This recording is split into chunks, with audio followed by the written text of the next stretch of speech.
البني ادمين السوشيال ميديا بقت بالنسبه لهم هي دي البلكونه، انا موجود هنا عشان تشوفني، part of me that I want you to see. ممكن في وقت من الاوقات انا حابب اوريك جزء انساني جدا جدا جدا في لحظه ضعف مني. هل هذا انا بشكل حقيقي اوثنتيك يعني ولا لا؟ هو في لحظات صغيره جدا اوثنتيك، لكن الصوره الكامله بتاعته ما هياش اوثنتيك، لان انا مش موجود على السوشيال ميديا 24 ساعه. طلع مؤخرا انه في ناس بقت موجوده بقى على السوشيال ميديا وتيك توك 24 ساعه، حتى ده كمان مش اوثنتيك، لانه برضه بيختار ايه اللي يوريهولي من لحظات حياته.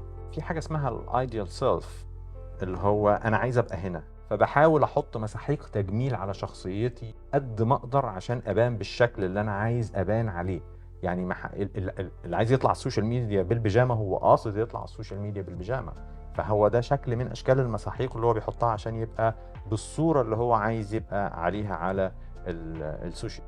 ده طبعا مهم جدا للتينيجرز وللاجيال الكتيره الجديده اللي موجوده دلوقتي، اللي بتاخد الرول موديل بتاعها من على السوشيال ميديا، فبيشوف هذه الجزئيه من هذا الشخص فقط وما بيشوفش الصوره الكامله. اذا المفتاح هنا هو ان احنا لازم نوصل رساله ان الصوره الكامله عن الاوثنتسيتي ما هياش موجوده على السوشيال ميديا. ده لا ينفي ان السوشيال ميديا طبعا عليها لحظات اوثنتيك عند بعض الناس.